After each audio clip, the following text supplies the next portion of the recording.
Magandang araw mga kababayan ng Mrs. Divine PH. And ngayong araw po, may gusto po akong pag-usapan. So, alam niyo ba mga kababayan, may kalokohan na namang ginawa sa Presidente. At itong kalokohan na to, galit na naman tong mga kritiko niya. For sure yan mga kababayan. For sure, manggagalaiti na naman po yung galit sa ating pamahalaan, yung galit kay PBBM.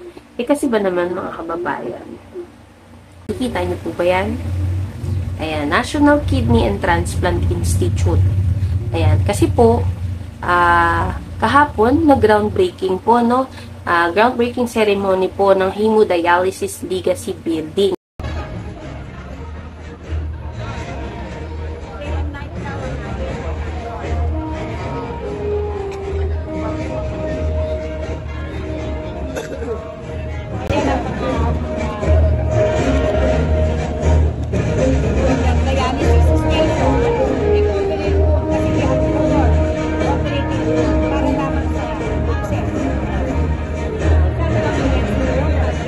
Once again, welcome Chairman House Committee of Appropriations of House Representative, Congressman Elizalde Esco. The area.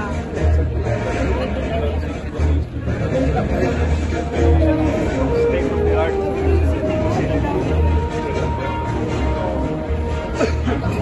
Other countries are also having dialysis area, but they are incorporated in the hospital. But this one, really standing, and everything on it is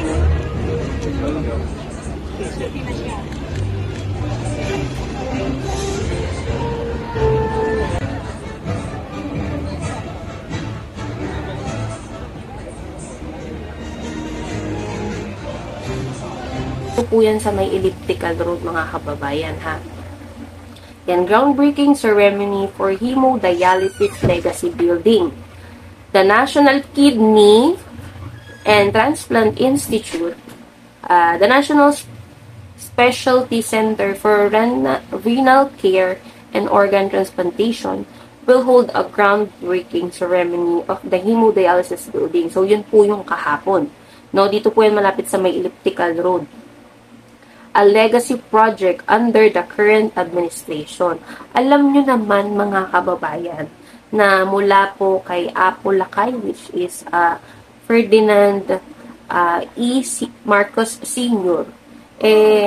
Ito na po yung isang mga legacy nila, no? Pati si former First Lady Imelda Marcos na nagpapatayo sila ng mga hospital, ng kung ano-ano po, na alam naman natin tumatagal talaga ng dekada. Ilang dekada tatagal yan. Ilang dekadang pakikinabangan. Kumbaga, gastos now, mapapakinabangan mo hanggang sa ilang henerasyon pa. Kasi yung iba dyan, sasabihin na naman, gastos daw.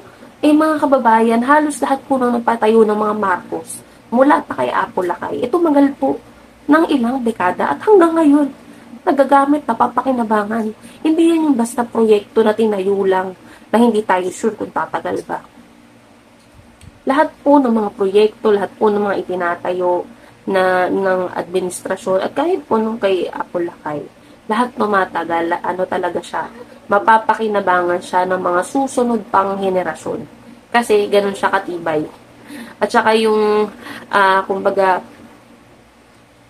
kumbaga yung vision po ng mga Marcos pagdating sa mga ganyan proyekto, grabe po talaga. Diba? Pakikinabangan talaga ito ng ating mga kababayan. So, alongside with the other renal replacement therapy employed to address end-stage renal diseases, hemodialysis is one of the most effective treatment modality which the NKTI offers and continuously develop over the years, giving patients regain quality life and live longer. Ayan. Bali, ito pong hemodialysis building, nagkakaroon ng 13th story with roof deck. A healthcare transformation, a legacy.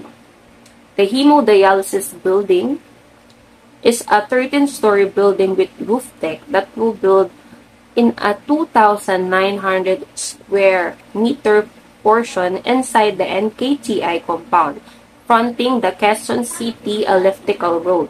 So, dun po siya located, mga kababayan, ha? This property was once occupied by the illegal business settlers for almost 4 decades.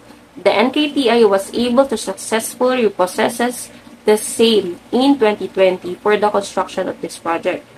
This new facility will house and operate 200 state-of-the-art hemodialysis machines that will cater to indigent and private patients coming from the National Capital Region and nearby provinces. Also, the facility will have the capacity to accommodate renal patients under hemodialysis with complex medical condition and those requiring emergency care. As a training institution, the infrastructure will include training facilities including skills laboratory, lecture rooms, and auditorium for medical and allied healthcare workers, especially those coming from the provinces, capacitating them in the development of their transplant and dialysis programs. Also, this includes provisions for accommodation rooms to trainees and patients, as well requiring bed space while undergoing training or treatment at the NKTI. The HD Legacy Building will also come with a 2-level parking and is proposed to become one-stop shop healthcare facility with its own Malasakit Center, an admission and business area operating room, laboratory, pharmacy, and commercial spaces. So yan mga kababayan. So ang nakasama nga po dito sa groundbreaking, dahil alam nyo na masyadong busy ang ating presidente, maraming inaasikaso. So si Speaker Martin Romualdez po ang umattend dito sa groundbreaking na ito, no? Yan. The project will further capacitate the NKTI to expand its threefold mission of service, training and research.